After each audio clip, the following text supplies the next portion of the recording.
embarrass my partner, companion, who's not only been a wonderful friend and companion for many years, but who's the first reader of my work, and who's been, not only has she been like wonderful addition to my life and very helpful and supportive of me personally, but she's been terrific as helping me shape the poems. I don't think I have the success that I've had, however it is, without her help. So it's two poems for her. The first one is called And She Moves. It was inspired by this wonderful song by Nick Cave called Nature Boy. The lines in here that begin with "and she moves" are from that song. And she moves among the sparrows, and seed falls from her hand like droplets from the fingers of Aphrodite in a fountain. And she moves among the shadows, and light trickles from her fingertips like grains of wheat scattering in the wind. And she moves something deep inside of me, and birds skitter from the shadows, sprinkling dust and sunlight. And I'm stilled, trembling. This is for Naomi, who you'll be hearing from actually in the open reading. I'm very fortunate. And this final one is a relatively new one. It kind of sums up some things in my life in the last 10 years or so. You'd have to know me really well to really understand what it means, but just take it for granted. Take it from me. This is actual real life stuff here. And this also is dedicated to Naomi. This is called Tower. I don't know why I let you into the tower in the first place. I don't know why I let you come all the way up. I don't know why you wanted to. I don't know why I let you open the windows and turn on more light. I don't know why I let myself go out into the day and night, the sun and rain with you. I don't know why my fortress of solitude became less solitary. I don't know why it seemed larger when you were there. I don't know why you stayed when I tried to weave myself into a cocoon. I don't know why I let you help me tear myself back out. I know the air up there started to seem a little thin. I know the walls seemed to start to constrict. I know I breathe easier outside with you. I know the tower is crumbling. Let's watch it fall. Thanks, everybody.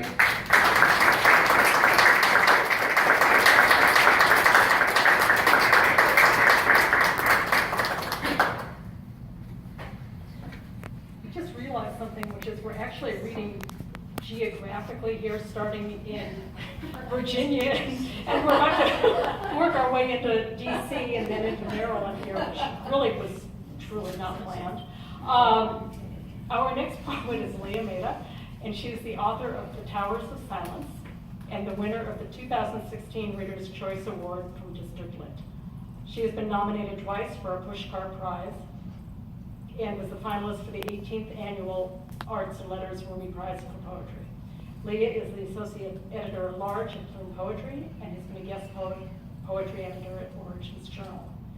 Her fiction, nonfiction, and poetry have appeared in District Lines, the Boley Poetry Journal, Origins Journal, District Lit, Beltway Poetry Quarterly, and other publications. And she is currently working on her novel, Extinction. And also, this is something I learned, I guess it's happened in the last week or so, Leah's poem, Refugees Circa 926, just received the International Publication Award. So please welcome Leah Maida.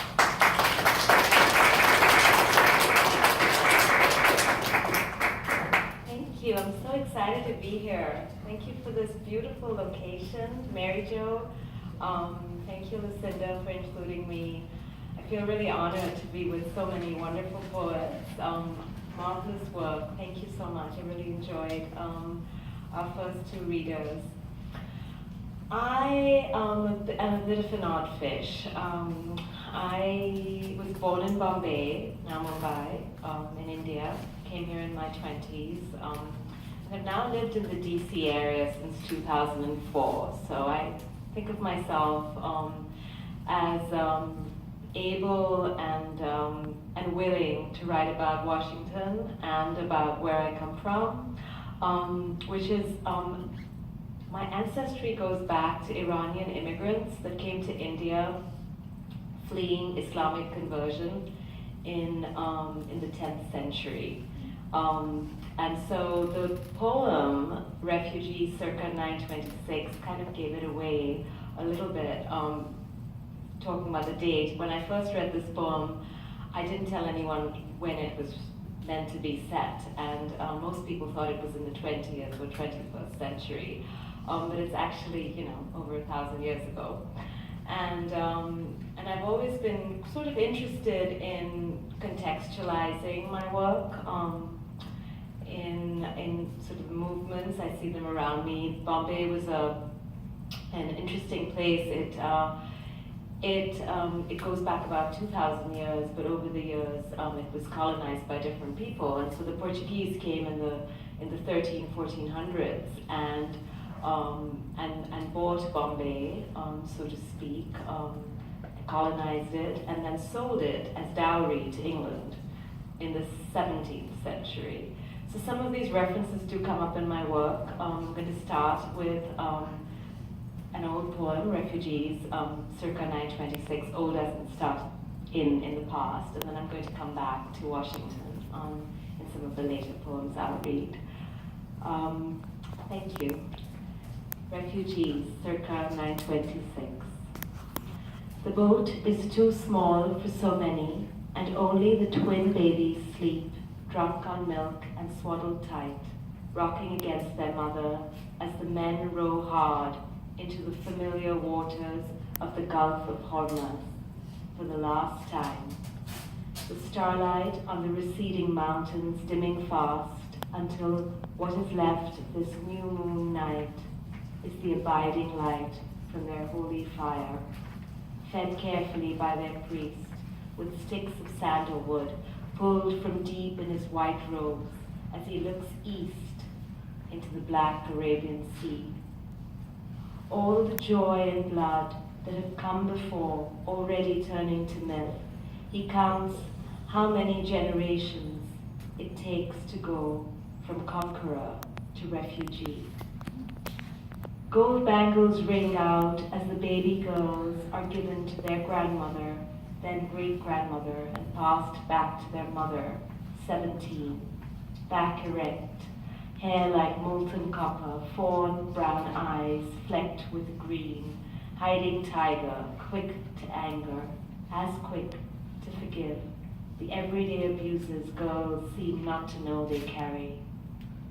The father, 25, son of a farmer, named after his father's father and he his, the names reaching back into old Persian towns, winding up a river into orchards where they planned this winter voyage, had 4 boats in sight ahead and 6 behind him.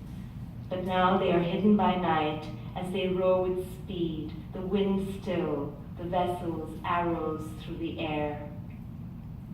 So when tired eyes stir with the new dawn, and the babies tug with little hands to drink, steam from their breath against her chest, their mother lifts her head as the men cry, land. She does not expect rose-petal beach, like silk shivering before her.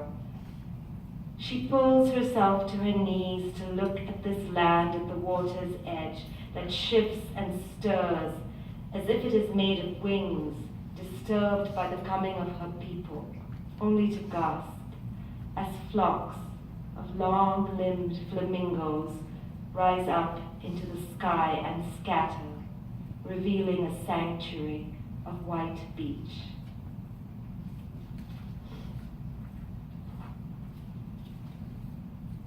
Sleep, circa 926. You know that feeling when you are caught at the edge of sleep and consciousness, when you're too tired to stay awake even if the world is not safe enough to rest in? She drifts into that place, the clouds, fine lines in the evening sky. She's falling into new earth. The babies are white rocks at either side, smoothed into oblivion. She reaches for the voices that talk close by, but they do not seem to be loud enough. They do not remain long enough to comprehend before the words flap and are out of reach. Their priest returns, and his message makes her strain to wake, but she cannot.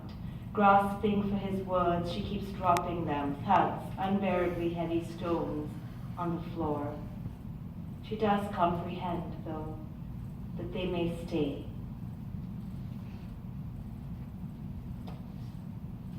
welcome. They are told, her people may carry the past with them.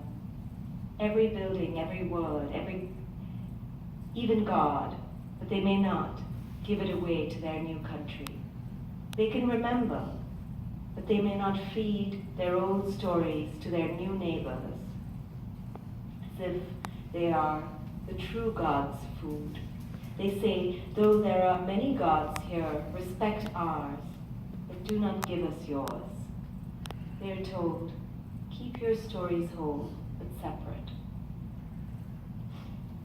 They are told, keep your fire lit, cut wood for it in our forests, grow your own trees on our land, but do not take our children into your temples. They are given beaches, land that stretches as far as the eye can see to a river. They plant their seeds from their old home, pomegranate, rose, sandalwood.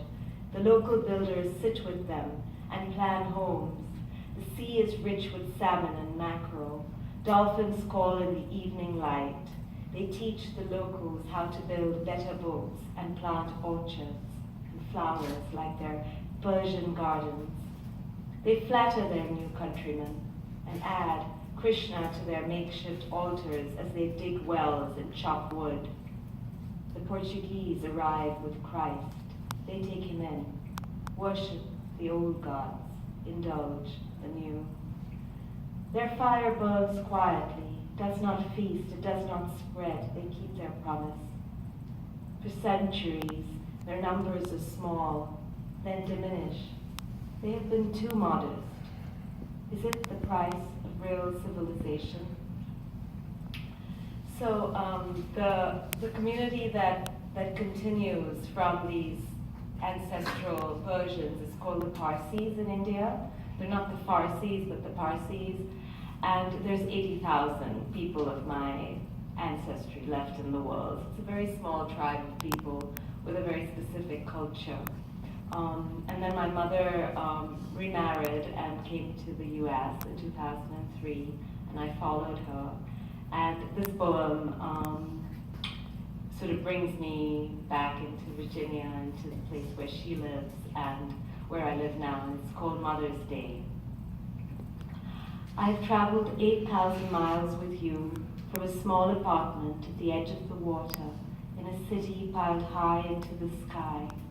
Stacks of cement boxes with bathrooms and bedrooms, furniture, people, parrots, dogs, washing machines, and the rare laburnum tree with bunches of gold flowers that breaks the steady state of squalor that marks these still beautiful Bombay streets.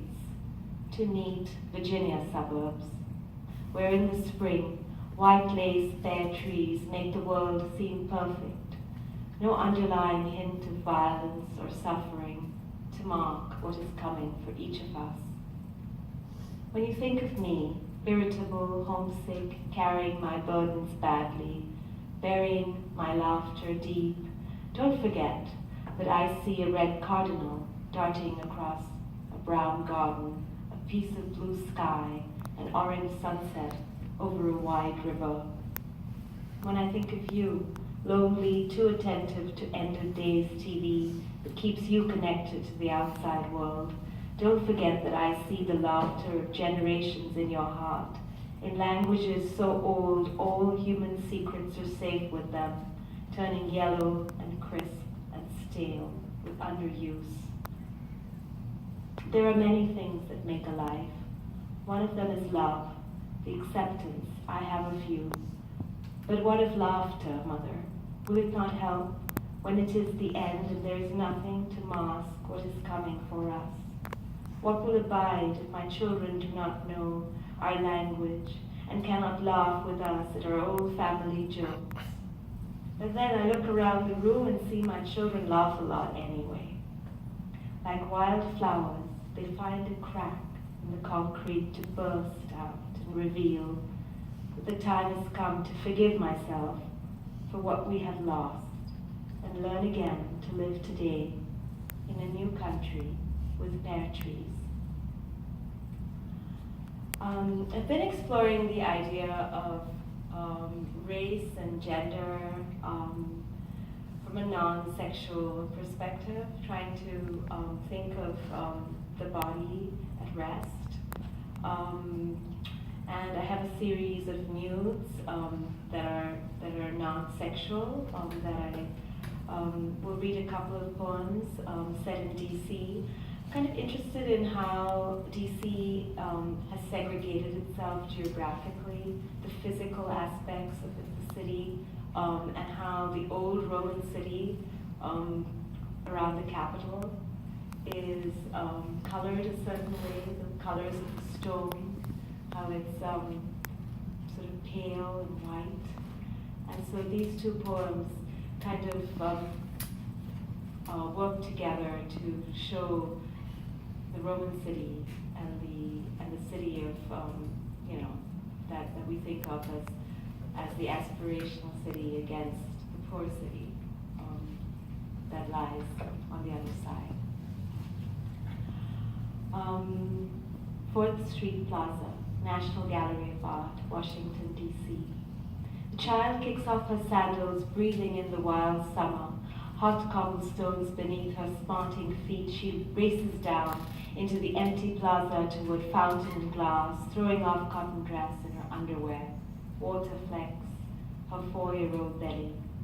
Body merging with the pale, pink marble facade, she laughs the world away.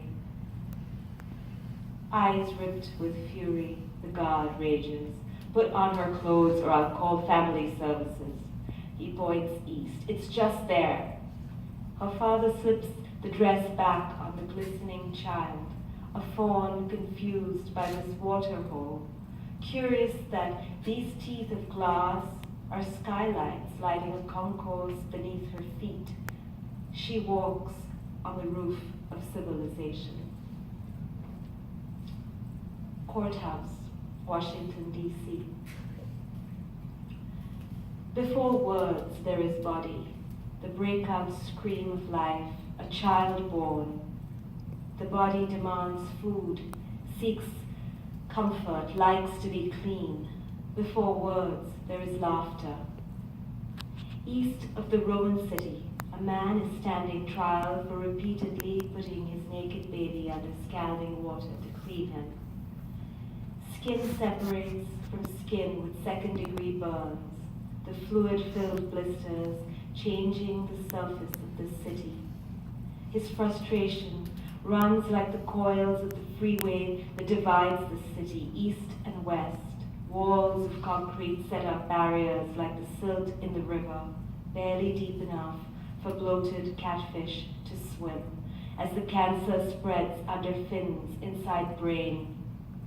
The man breathes, a filament of space, a moment's refuge from the courthouse, the closing in of cops, lawyer, judge. His mind travels back to the last sight of home as he was taken away at dusk, the locked, rusted gate that leads to wide span of riverbank, and there, just out of reach, but visible, abandoned green at the water's edge, with white flames of egrets nesting in a tree on the other bank. A commuter train shoots past and headlights from the freeway come on while the power plant that once moaned and clattered looms silent in the twilight, waiting to be torn down. The old life over, the city clearing, cleaning, preening for new green. Someone in the courtroom is talking about childhood, the sound of children playing outdoors, of evening safety, of milk and kindness before sleep, that babies laugh the most at bedtime. When has this man's body ever been a sacred thing?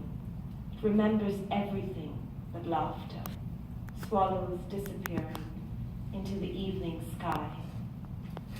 Do I have time for one more? I'll read one more.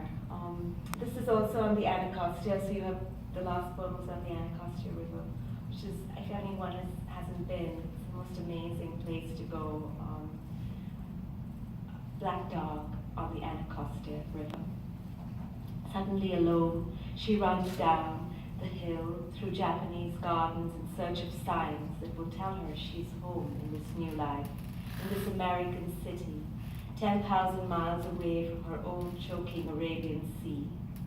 The Anacostia River appears a brown knot of sludge, a dragon aching, its old feathers listless in the afternoon sun. No 40-foot glittering wingspan rising up to ripe cornfields, towering sunflowers. This is how she finds it, this September day, a flooded marshland resting. Then out of nowhere, a flash of black. Shining, molten, fast-moving, Rottweiler circling, its jaws set square, its eyes on her, all menace. She thinks, the heart of an animal is unseen, could harm her, go for the jugular now. The dog flashes out of sight along chain fence. Maybe it knows she is with child, even though she does not, as if it wants distance too, as if it is the heart of man that is unknown, as if she is the omen of how we abandon the things we should love. Thank you.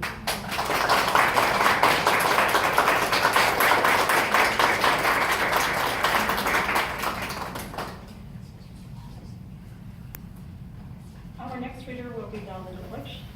His poetry has appeared in the Iowa Review, Lit, Nimrod, Passages North, Rattle, Sixth Bench, Memoir and Veilmaker.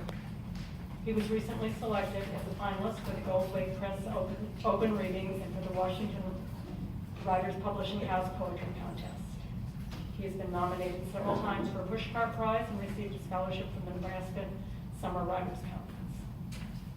He's the author of 2 chapbooks, Rocket Children and The Art of Dissolving, and also the president of a local writing group called Federal Poets. Please welcome Don Illich.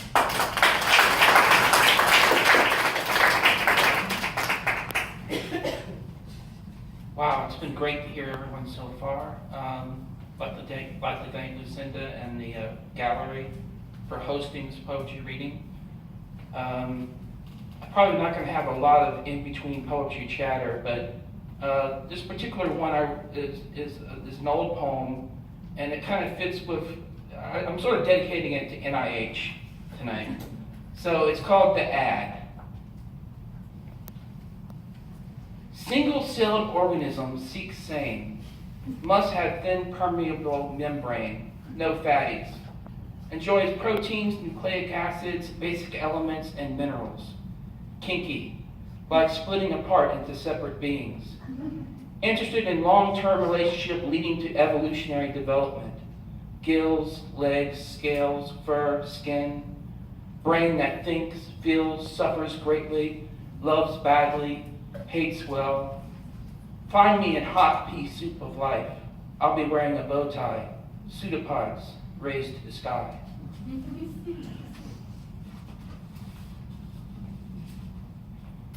Sketch of an astronaut.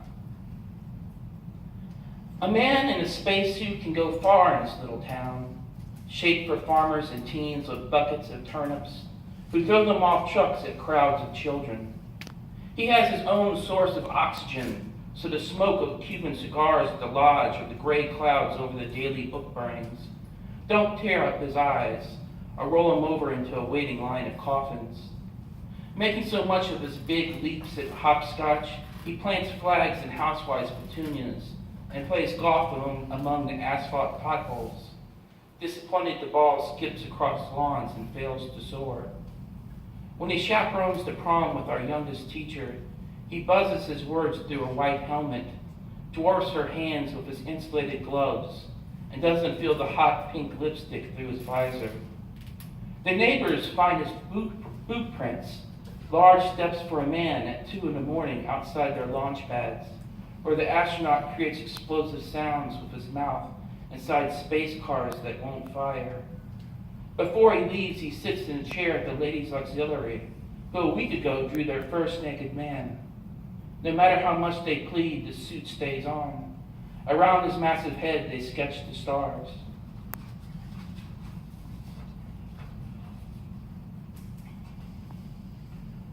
worsening the situation. This is for my dad. He is very fond of doing that. It's bad enough that the grizzlies roared at us, hardly 20 yards from our car. I had to roll down the window, smear lard on my skin, and whistle, "Come and get it!" The family that survived remind me how I strung a tightrope over the lion exhibit at the zoo, dressed as an antelope, smelling like red meat. How I insulted every mama of the Marines at the bar without knowing the slightest self-defense. It'd be best if I were restrained by ropes, chains, that a gag be sealed over my unfortunate mouth. Always I escaped whatever prison held me, throwing off restraints, wiggling through bonds. It was my duty to worsen the situation.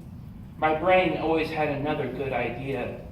It soon woke to see me in a full body cast, my limbs suspended, a straw in my lips.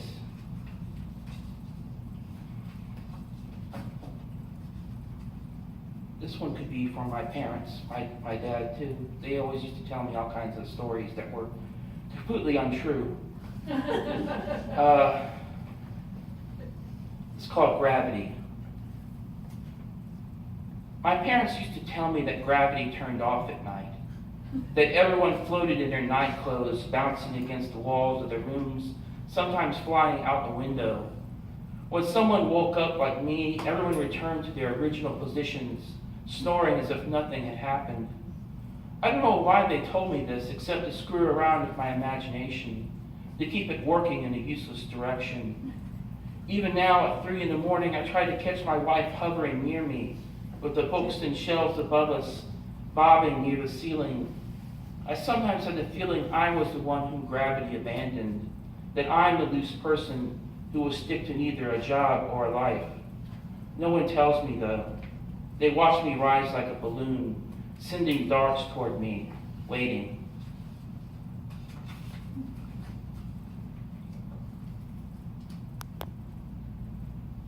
Human self. Don't forget your human self, my wife yelled as I left home. It was a good suggestion. Yesterday I'd been ridden in a local race because I was occupying my horse self, which loved galloping and victory wreaths. The other week I had taken over my squirrel self, and I busily prepared for winter for hours, gathering nuts, stuffing them in trees.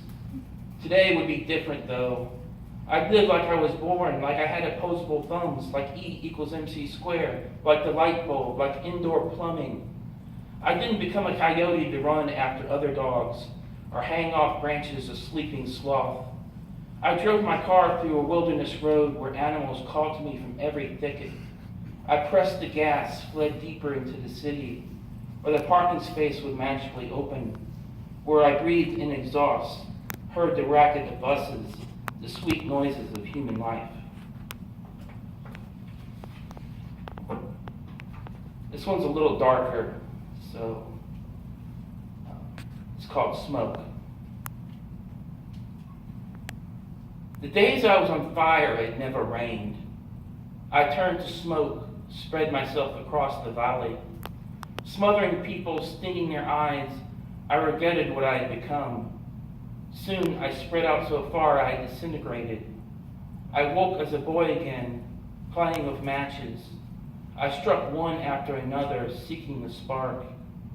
Each time I could formulate warmth. A storm charged over the horizon. I learned how to freeze to death, watch my skin shine blue. My breath left my body without a letter home. Waking the next day, the sun didn't wait. It corralled me with flames. It told me to become ashes.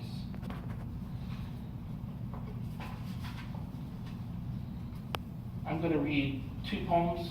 Is that okay? This one, I'll read this one because it's the most bizarre one of the group. It's called Seduction Forced. And then I'll read a love poem from my love poem pamphlet. Seduction Forced. I didn't mean to fall in love with a deer, but I did. It nuzzled its horns against my chest, licked salt out of my hands. I forgot what I was supposed to do here. I had an axe and a delivery receipt for sticks of good wood. Undressing, I reclined next to the deer, felt its rough fur against my back. We were in love, though I didn't realize that yet. I was skeptical of the forest's power. Trying to escape, I circled around to the same spot, my brain unable to find another path. There was enough fruit to eat on the trees, and exotic vegetables to pull up from the moist ground. When would my friends come for me? When would they find out about my weird relationship? They might be seduced themselves, one loving a tall pine tree, another adoring a squirrel. We dream of them becoming human, flora, fauna becoming our size, our patterns of flesh and bone. And this is a pamphlet like I put out 10 years ago. I wrote like 15, 14 liners, and they're all little poems. I wrote them all in bar napkins. At the Black Cat, 930 Club, Galaxy Hut, Iota, all those places. So I'll read the first one. And thanks everybody for listening. I really appreciate it. This is the first one from the collection. Every rock show, I'm standing alone by the bar, sipping a cheap beer, kissing goodbye to all the dollars in my pocket. The bands might be surprised, though, if you slip behind me and wrap soft arms around my hyperventilating chest. They might stop playing, throw a spotlight on us, and dedicate a new song to our love, made up then and there as if we telegraphed words and music through the way we touched beneath blinking stream lights. We danced past concert posters and paintings of skulls on the wall. We'd rub our nose rings like Gothic Eskimos. The punk rock girls would catch the bouquet of thorns. Security would escort us. Upheld lighters would guide our way. Thank you.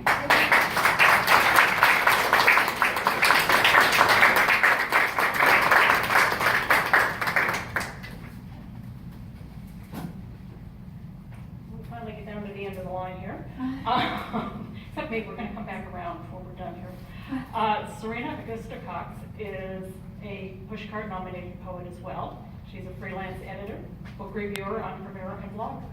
She is the creator of Savvy Verse and Wit and Poetic Book Tours, and an advocate for poets and independently published authors. Serena has moderated several poetry and fiction panels at the Gaithersburg Book Festival. And incidentally, when I emailed Jet Ashman and said, hey, who do we know in the Gaithersburg area who I should be contacting, you were the name that came up. Her poems have been published by